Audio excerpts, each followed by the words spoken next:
Bonjour princesses et princes de l'Éternel, quelle joie de vous retrouver aujourd'hui sur le plateau de votre émission Nouveau Commencement et je vous souhaite la bienvenue. Votre émission aborde simplement des thèmes utiles sur la restauration de la famille. Nous serons satisfaits de vous voir acquérir des connaissances pratiques qui vont vous aider à prendre un nouveau départ pour vivre une vie chrétienne épanouie et glorieuse. Ces instants sont riches et bénis, alors saisissez-les pour accomplir votre destinée sur la terre.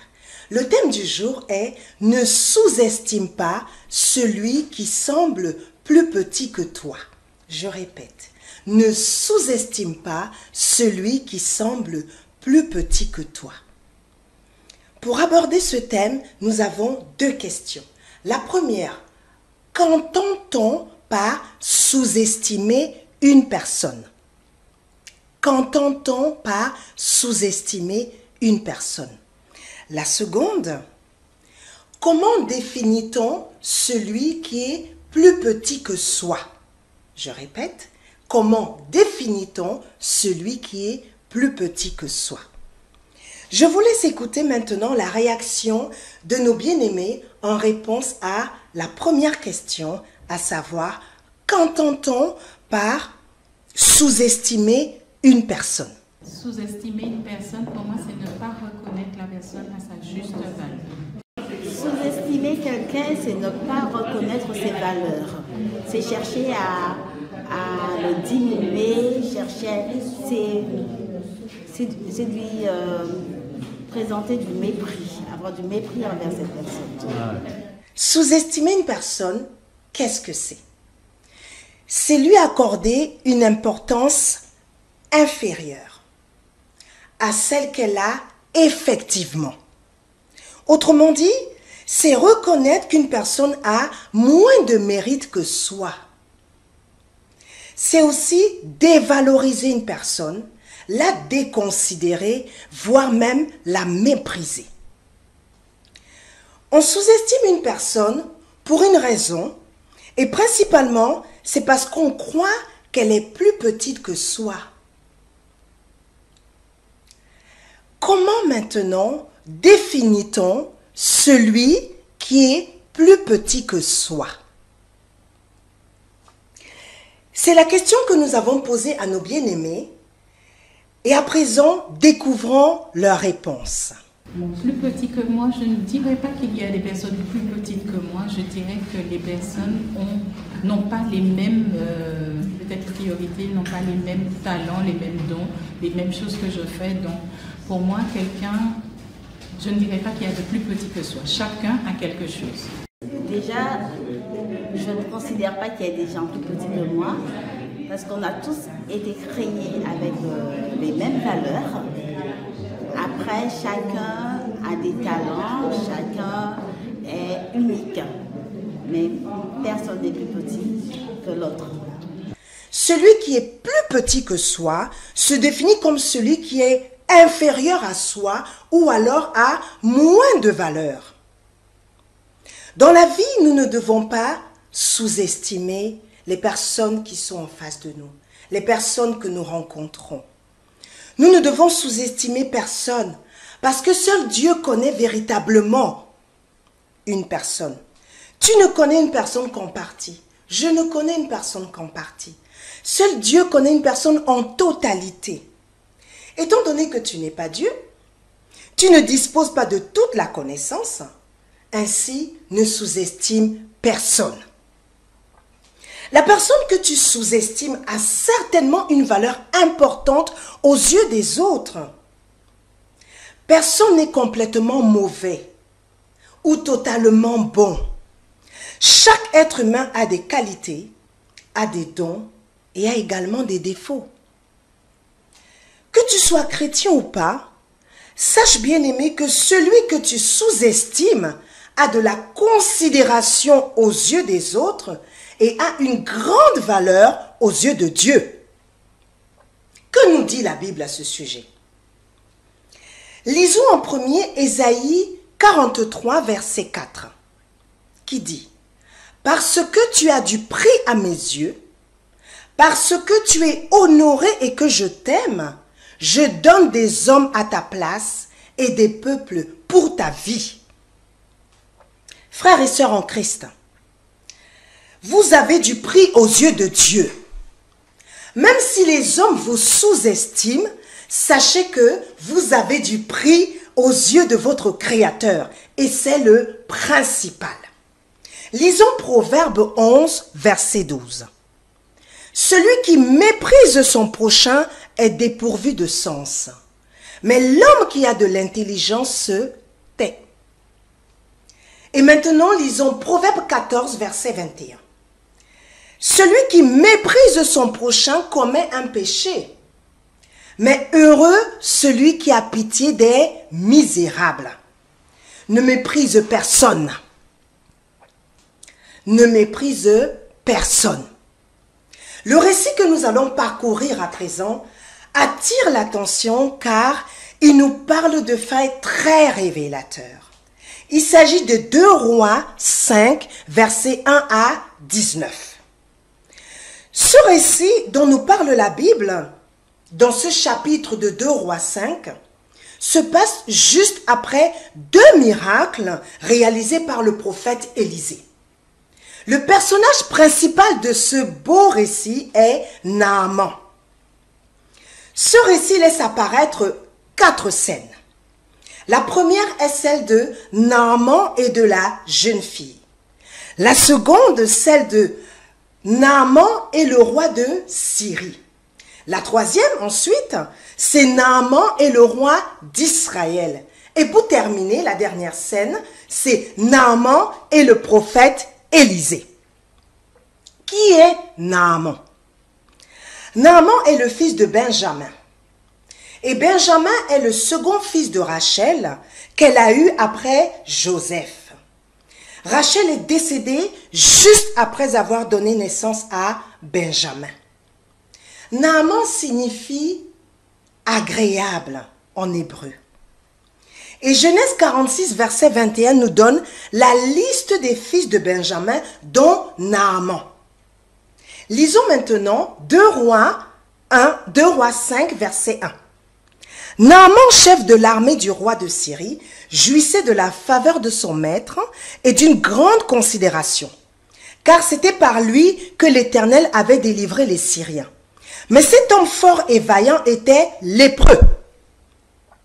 Dans notre première scène qui met en exergue Naaman et la jeune fille, nous voyons comment un homme qui est valeureux, un valeureux guerrier, honoré et même honorable, peut avoir un gros handicap, à savoir la lèpre. Qu'est-ce que la lèpre? C'est une maladie infectieuse et contagieuse, dont on ne guérissait pas à cette époque. Elle entraînait de nombreuses incapacités. Bien qu'il y ait d'énormes progrès aujourd'hui, il existe toujours cette maladie.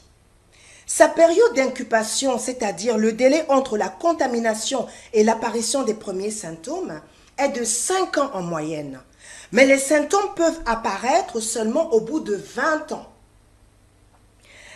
En effet, une personne peut être atteinte de la lèpre, mais c'est seulement 20 ans après que les symptômes apparaissent. Et c'est ce qu'on appelle, c'est ce que la Bible définit, et ce qu'on trouve dans le verset, dans le psaume 91, qui parle de la peste qui marche dans les ténèbres, c'est-à-dire la maladie cachée. Avant de poursuivre notre enseignement, nous allons prier. Et avant de prier, nous allons lire à haute voix le psaume 91, le verset 5 précisément. « Je ne craindrai ni les terreurs de la nuit, ni la flèche qui vole de jour, ni la peste qui marche dans les ténèbres, ni la contagion qui frappe en plein midi. Au nom puissant de Jésus-Christ. Amen. Je ne craindrai ni les terreurs de la nuit, c'est-à-dire les attaques nocturnes du diable, ni les flèches qui volent de jour, ni la flèche qui vole de jour, c'est-à-dire les pièges du diable le jour, ni la peste qui marche dans les ténèbres, c'est-à-dire la maladie cachée qui ne s'est pas encore déclarée à ce jour, mais qui, à travers ses symptômes, commence déjà à faire des ravages dans ton corps et se déclarera un peu comme la lèpre dans 5 ans, voire 20 ans, quand on ne pourra plus rien faire parce qu'elle aura eu des conséquences irréversibles sur plusieurs organes vitaux. Au nom de Jésus-Christ, nous allons détruire toutes ces maladies. Poursuivons avec le verset 5. Ni la contagion qui frappe en plein midi, c'est-à-dire la maladie contagieuse qui se déclare au grand jour, comme la grippe par exemple, qui dans certains cas sévères peut tuer, ou alors le sida qui fait des ravages actuellement en Europe, en Afrique, dans les Antilles, dans les îles. Aujourd'hui, nous allons détruire ces maladies, cachées ou visibles, au nom de Jésus. Et maintenant, si tu es d'accord avec moi, tu vas répéter après moi. Seigneur Jésus, je me place devant toi aujourd'hui et je te prie que ton sang me couvre, esprit, âme et corps. La Bible déclare que Dieu m'a donné le pouvoir de marcher sur les serpents, les scorpions et surtout de la puissance de l'ennemi et rien ne pourra me nuire. Au nom de Jésus, je détruis la flèche qui vole de jour, je détruis la peste qui marche dans les ténèbres, je détruis la maladie cachée, je détruis la contagion qui frappe en plein midi. Tous les pièges du diable dans ma vie sont anéantis au nom de Jésus. Tous les projets de Satan dans ma vie sont sans effet au nom de Jésus. Le feu dévorant du Saint-Esprit consume tout esprit qui ne se glorifie pas dans le nom de Jésus dans ma vie. Le sang de Jésus-Christ est au-dessus de toute maladie, visible ou invisible, et la détruit au nom de Jésus. Toute plante que mon Père Céleste n'a pas plantée dans ma vie est déracinée au nom de Jésus-Christ de Nazareth. Amen.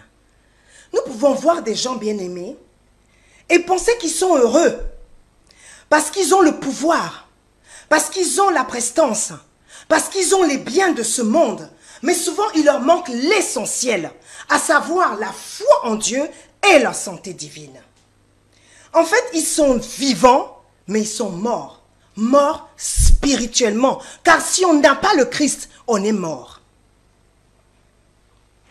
Ne les envions pas. Revenons maintenant à notre texte. 2 Rois 5, verset 2, nous dit: Or les Syriens étaient sortis par troupes, et ils avaient amené captive une petite fille du pays d'Israël, qui était au service de la femme de Naaman. Les Syriens ont ramené une esclave. Et cette esclave était au service de la femme de Naaman. Cette esclave était fille d'Israël, nous dit la Bible. C'est-à-dire qu'elle appartenait à Dieu. Le verset 3. Elle dit à sa maîtresse: Oh, si mon Seigneur était auprès du prophète qui est en Samarie, le prophète le guérirait de sa lèpre. C'est-à-dire, si Naaman était auprès d'Élisée, le prophète Élisée le guérirait de sa lèpre. La première observation ici est que cette esclave aimait ses maîtres. Elle aimait sa maîtresse et elle aimait son maître. Et je vous pose la question de savoir, connaissez-vous beaucoup de personnes qui pourraient se retrouver en esclavage et se préoccuper de la santé physique de leur maître? Personnellement, je n'en connais pas. Au contraire, ces personnes vont dire: parce que je suis en esclavage, mon maître, s'il peut mourir afin que je sois libre, eh bien, je m'en réjouirai. Elle était esclave, cette jeune fille, dans le naturel. Mais spirituellement, elle était une enfant d'Israël. Ça veut dire qu'elle appartenait à Dieu. La leçon essentielle de notre message est: ne sous-estime pas celui qui semble plus petit que toi. Cette jeune fille semblait plus petite parce qu'elle était esclave. Mais cette jeune fille avait Dieu en elle. Elle appartenait à Dieu. Le verset 4. Naaman alla dire à son maître, la jeune fille du pays d'Israël a parlé de telle et telle manière. Ici commence la seconde scène de notre récit, à savoir Naaman et le roi de Syrie. Nous constatons que Naaman a écouté la servante de sa femme. Il a écouté la parole d'une personne qui semble plus petite que lui. À votre avis, un chef honorable et honoré des armées va prendre en considération la parole d'une esclave, c'est-à-dire une personne qui est plus petite, qui semble plus petite que lui. Avez-vous déjà vu un homme puissant à qui sa servante vient donner une instruction et il y obéit? C'est bien rare de nos jours. C'est bien rare de nos jours, mais ce verset nous montre le premier acte d'humilité que Naaman a posé. Il a écouté la servante de sa femme. Imaginez-vous maintenant que la babysitter ou alors la femme de ménage du ministre des Armées, qui souffre d'un cancer incurable, lui demande d'aller voir un prophète. En lui disant, si tu vas voir ce prophète, il va prier pour toi et tu seras guéri de ce cancer incurable. Pensez-vous que ce chef des armées va le faire? Je n'en suis pas sûre. Et il y a de fortes probabilités qu'il ne le fasse pas. Car le ministre va se demander, mais qu'est-ce qu'un prophète pourrait m'apporter? Qu'est-ce qu'un prophète pourrait faire pour moi? Qu'est-ce qu'un prophète, quelle est la prière qu'un prophète pourrait adresser? Et mon cancer s'en va. Je ne suis pas sûre qu'il écouterait. Mais Naaman a écouté. Naaman a entendu. Et Naaman a exécuté ce que la servante avait dit. Ne méprise personne, bien-aimé, parce que tu ne sais pas qui te fera du bien demain. Tu ne sais pas qui Dieu utilisera pour toi demain. Tu ne sais pas par qui le Seigneur va passer pour t'apporter une bénédiction demain. Ne méprise personne. Au verset 5, il nous est dit, et le roi de Syrie dit, va, rends-toi à Samarie et j'enverrai une lettre au roi d'Israël. Il partit prenant avec lui 10 talents d'argent, 6000 cycles d'or et 10 vêtements de rechange. Voici le début de notre troisième scène, Naaman et le roi de Syrie. Le verset 6. Il porte au roi d'Israël la lettre où il était dit, maintenant, quand cette lettre te sera parvenue, tu sauras que je t'envoie Naaman, mon serviteur, afin que tu le guérisses de la lèpre. Verset 7. Après avoir lu la lettre, le roi de Syrie déchira ses vêtements et dit, suis-je un Dieu pour faire mourir ou pour faire vivre? Qu'il s'adresse à moi afin que je guérisse un homme de sa lèpre. Sachez donc et comprenez qu'il cherche une occasion de dispute avec moi. Le roi d'Israël, lorsque cette nouvelle lui est parvenue, il a cru que le roi de Syrie lui cherchait querelle. Il n'a pas compris le message.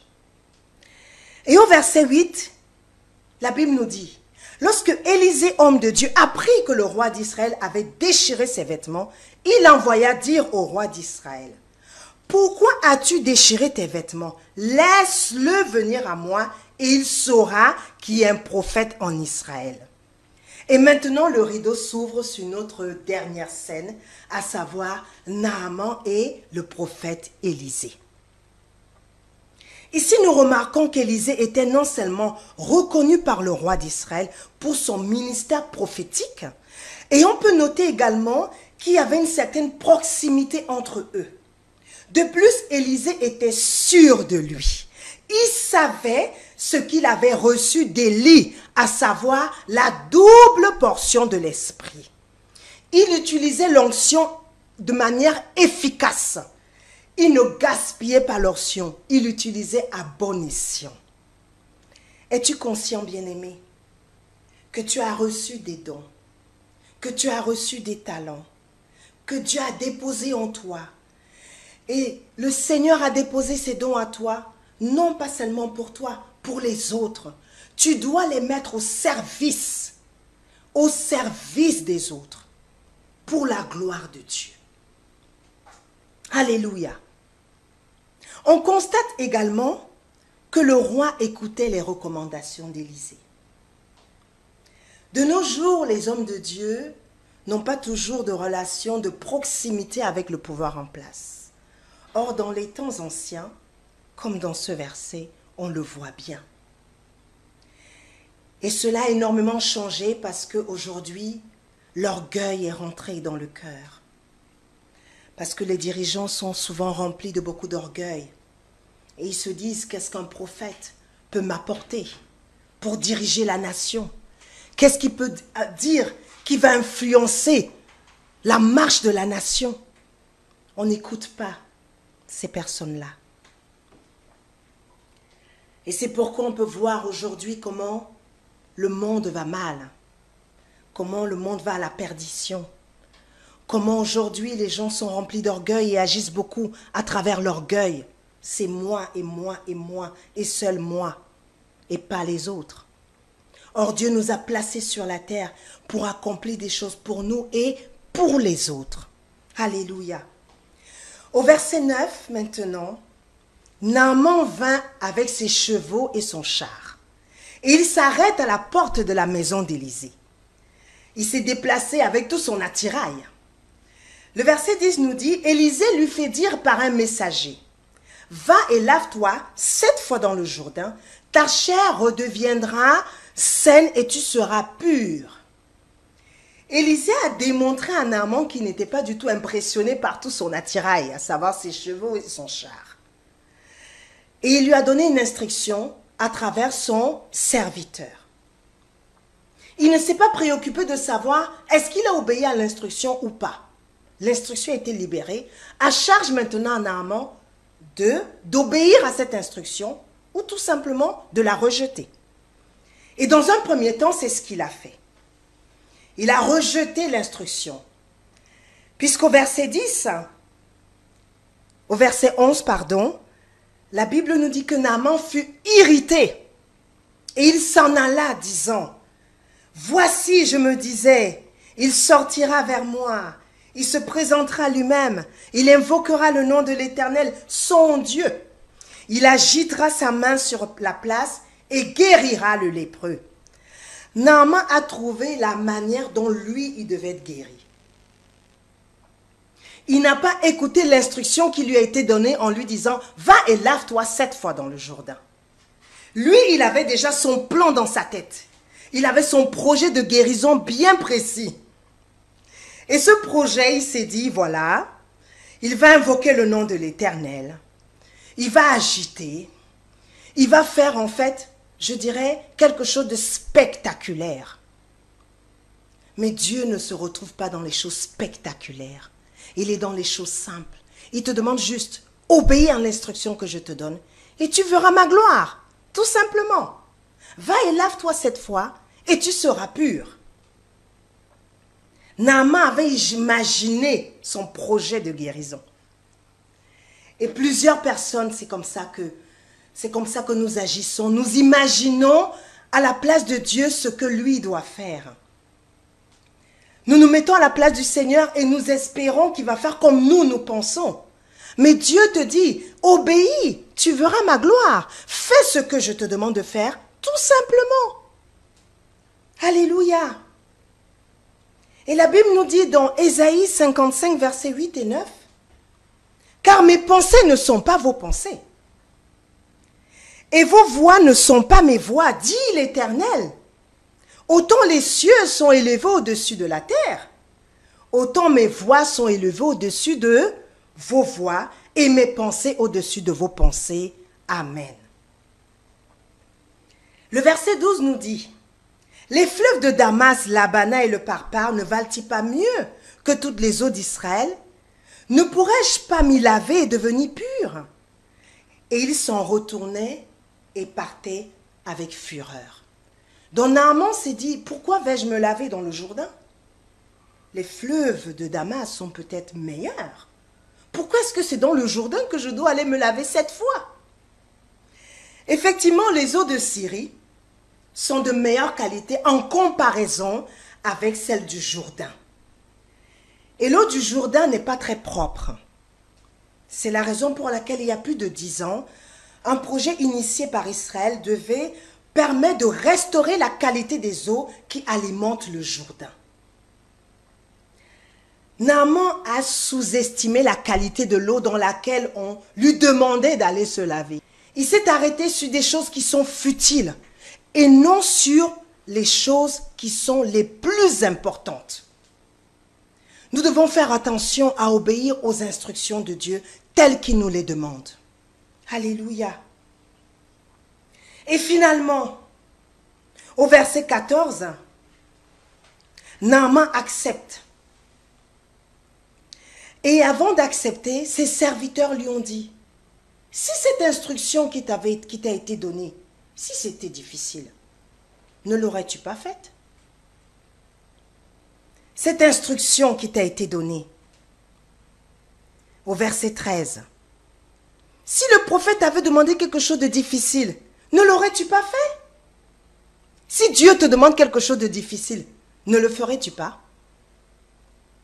Mais Dieu te demande parfois des choses très simples.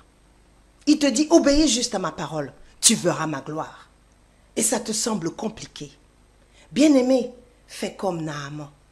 Parce qu'au verset 14, Naaman est descendu. Naaman est descendu, il s'est plongé 7 fois dans le Jourdain, selon la parole du prophète Élisée. Et sa chair est redevenue pure comme celle d'un enfant, nous dit la parole. Et là, on voit le second acte d'humilité posé par Naaman.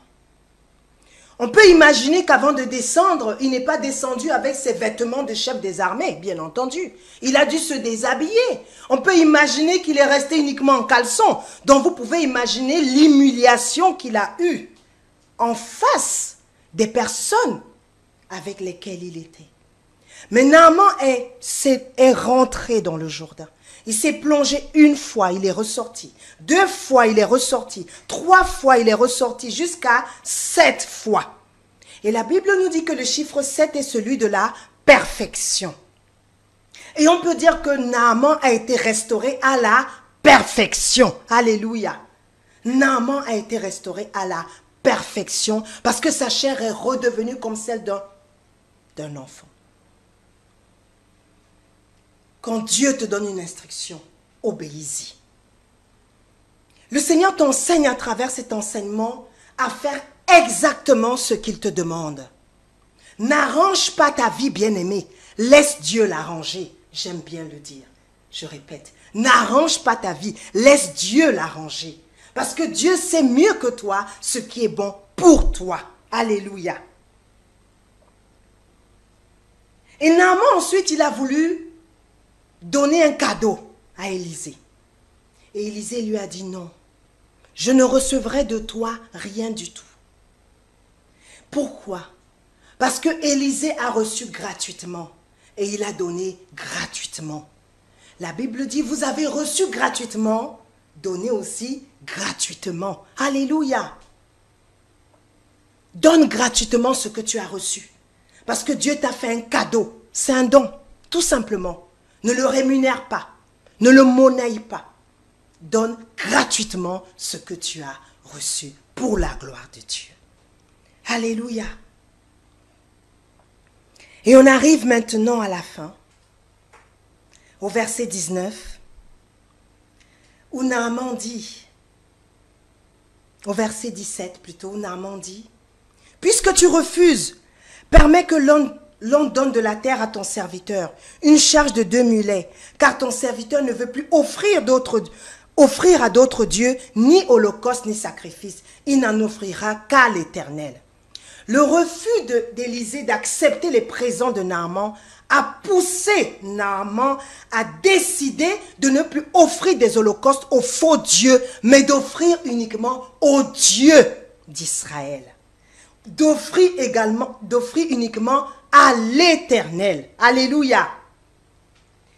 Ne rémunère pas tes dons. Donne gratuitement. ce que tu as reçu gratuitement. Et Dieu, au temps convenable, saura t'élever. Le dernier verset arrive.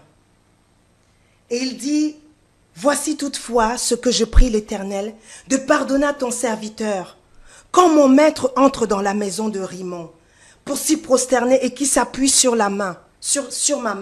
Je me prosterne aussi dans la maison de Rimon. Veille l'Éternel pardonner à ton serviteur lorsque je me prosternerai dans la maison de Rimon. » Et Élisée lui dit, « Va en paix. » Alléluia. Élisée a béni Naaman qui est parti, restauré.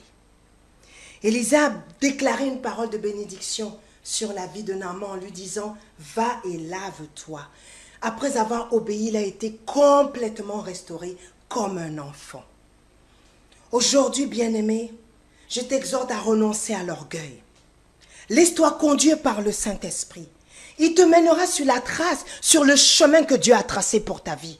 Il te mènera pas à pas. Je dis bien, n'arrange pas ta vie, laisse Dieu arranger ta vie. Ne fais pas les choses comme toi tu veux. Laisse Dieu te montrer sa volonté et obéis à la volonté de Dieu. Sois humble et décide de te laisser conduire par le Saint-Esprit. Écoute les bons conseils qui te sont donnés, même par des personnes qui semblent plus petites que toi. Écoute leurs conseils, parce que Dieu fait comme bon lui semble. Il est en mesure d'utiliser une personne qui te semble à tes yeux plus petite que toi pour te donner une instruction qui va changer radicalement ta vie. Sois attentif. Aie le discernement pour savoir qu'est-ce qui est bon de faire et qu'est-ce qui n'est pas bon de faire. Ne sous-estime personne, bien-aimé. Ne méprise personne. Aie de la considération pour ton prochain. Alléluia. Alléluia. Maintenant, tu vas faire avec moi cette prière de confession. Je t'exhorte à la faire. Seigneur Jésus, je te demande pardon pour l'orgueil. Et à compter de ce jour, je décide de vivre dans l'humilité. J'accepte même de passer par l'humiliation si cela doit me conduire à recevoir ma bénédiction. Je me soumets à ta volonté. Je décide d'être vrai et sincère avec toi et avec mon prochain, Seigneur. Je te remercie pour tous tes bienfaits dans ma vie. Merci pour cet enseignement que tu m'as prodigué aujourd'hui. Je déclare qu'il tombe sur une bonne terre. Je déclare qu'il tombe sur une terre fertile et qui va produire d'abondants fruits dans ma vie au nom de Jésus-Christ. Amen. Amen. Votre émission s'achève. Nous vous remercions, princesses et princes de l'Éternel, pour votre écoute attentive. Et nous vous invitons à vous connecter sur notre page Facebook, New Beginning Ministries, à nous écrire à contactnbm@gmail.com et à venir prier avec nous lors de nos prochaines rencontres à Paris dans le 13e arrondissement, au 10 rue des Terres au Curé, métro Porte d'Ivry ou tramway Porte d'Ivry. Que Dieu vous bénisse en abondance et au plaisir de vous retrouver très vite.